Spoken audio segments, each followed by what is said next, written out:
이 달러가 바꾼 운명. 제가 당부드릴 말씀은 역지사지입니다. 타인의 입장에서 생각하는 것이 가장 중요하죠. 늘 타인의 입장에서 생각하면 우리에게 좋은 변화가 나타납니다. 우선 우리의 사회성이 향상되고 또한 리더십도 향상됩니다. 정말 중요합니다. 일화를 하나 소개해드리죠. 우표에 관한 일화입니다.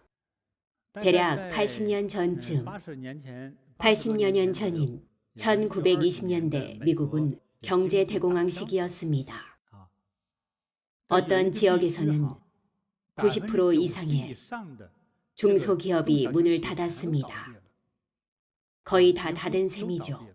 세계 경제는 60년마다 한 번씩 거대한 파도에 휩쓸리고 12년마다 한 번씩 주기적으로 출렁입니다. 자주 겪는 일이죠. 따라서 90%의 회사와 공장이 모두 문을 닫는다면 그 지역 사람들은 당장 먹고 사는 문제에 부딪힙니다. 경제 문제가 아니라 먹고 사는 문제입니다. 미국뿐 아니라 어떤 나라도 이런 문제가 생깁니다. 자연의 법칙이죠. 당시 톱니바퀴 공장이 있었는데 사장의 성은 클린턴이었습니다. 전 미국 대통령 클린턴과 성이 같죠. 당시 클린턴의 공장도 어렵기는 마찬가지였습니다.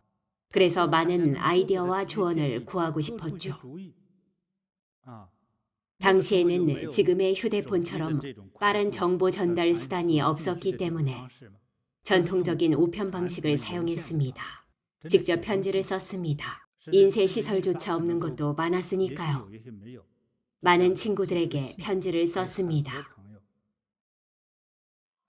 그런데 편지를 붙이고 회신을 받을 것을 생각하니 걱정이 들었습니다. 경제 대공황 시기였으니까요. 그 당시 미국의 우표는 한 장에 3센트였습니다. 봉투와 편지지도 모두 돈이 들었죠. 사장도 집안 사정이 어려웠습니다. 한 회사의 사장이지만 직원 월급을 주거나 밀린 대금을 지불하느라 돈이 바닥났습니다. 하지만 그 상황에서 살 길을 찾아야 했기에 고객들에게 편지를 썼고 답장을 못 받을까 걱정이었죠. 경제 대공황 속에선 한 푼도 아쉬웠으니까요. 우표 한 장에 고작 3센트였지만 당시 미국 물가를 봤을 때 요즘 150만 달러가 넘는 별장이 당시에는 1000달러 정도였기 때문입니다. 당시 화폐 가치가 그랬습니다.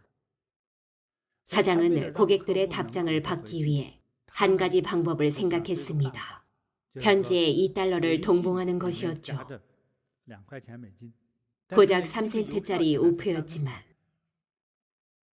사장은 집안의 자산을 팔아서 겨우 그 돈을 마련했습니다.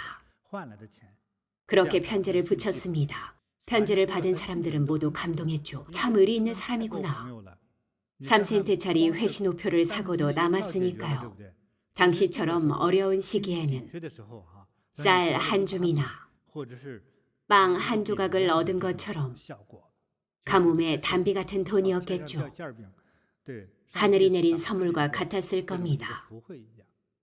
당시 그 2달러의 가치는 어마어마했습니다.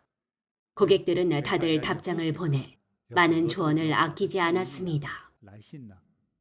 이 행동으로 자신의 인간관계에 큰 수확을 얻었습니다. 고객과 친구들의 주문 거래가 이어진 덕분에 간신히 살아날 수 있었죠. 이처럼 그 사장은 심각한 경제 대공황 속에서도 오히려 회사와 조직을 지켜내고 생존했습니다. 정말 훌륭한 일이죠.